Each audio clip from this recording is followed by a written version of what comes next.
Turning now to Storm Watch 12 meteorologist Josh Colbert. Weather-wise today, when are we going to see that warm-up start happening this morning? I know it's not necessarily as cold as it's been. I didn't have the ice on the windshield, but it's still a little chilly. Yeah, definitely a little chilly this morning, but you would expect that because it is still the beginning of February.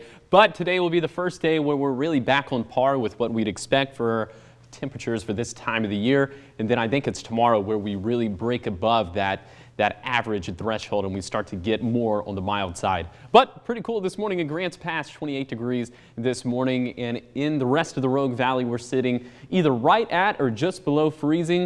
A little bit colder down in some of the portions of the Shasta Valley. Much colder on the east side, teens and 20s. Then all the way over along the coast, we are sitting at 39 degrees in Brookings and kind of comparable temperatures up and down the Curry County coastline.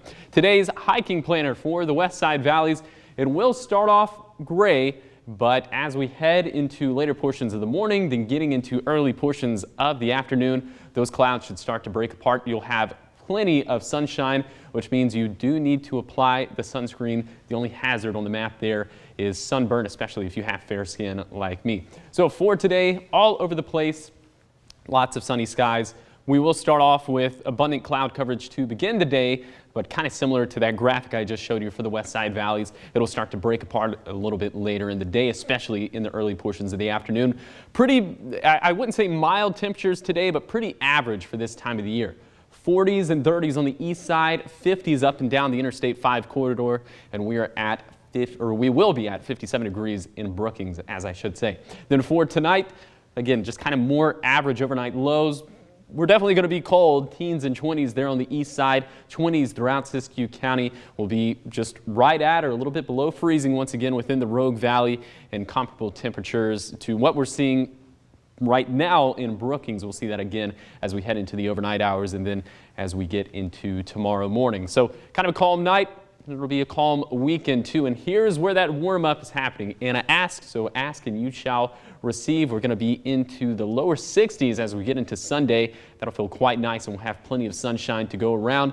And then if you want to go camping, it'll also feel very nice. Look at this. High temperatures getting into the 50s. Of course, you will have to deal with morning lows that will be in the lower 20s, so definitely pretty cold. So, of course, dress appropriately for that. But I mean, if you're going camping up in the Cascades, you probably would already be prepared. And then, unfortunately, our dry weather just kind of keeps on keeping on as we go throughout the next 7 days. Of course, we're still waiting on some sort of a pattern shift, but it doesn't look like it'll happen anytime soon. Here's your 7-day forecast along the coast. We will warm up into the 60s as we get into next week, but keeping things very dry for the foreseeable future. The same thing with Siskiyou County. And I mentioned this a little bit earlier in the show, but you know, we did have an exceptional drought in Siskiyou County. Then a couple drought updates ago, it was downgraded to a severe drought. I'm kind of wondering if it'll get re-upgraded back into an exceptional drought. So stay tuned and watch Newswatch 12 midday for that drought update. Then on the east side, also just keeping things very, very dry. No rain in the forecast, but better temperatures in the forecast as we'll get into the mid to even upper 50s as we head into next week. And then for the mountains, I already kind of touched on it with the camping forecast with very pleasant conditions up in the Cascades. Great temperatures for this time of the year. Lots of sunshine. You'll have some very beautiful views wherever you go in the Cascades, especially up towards Crater Lake. And then for the Rogue Valley, also it'll just be a very nice weekend, very dry, very blue, and very mild for this time of the year.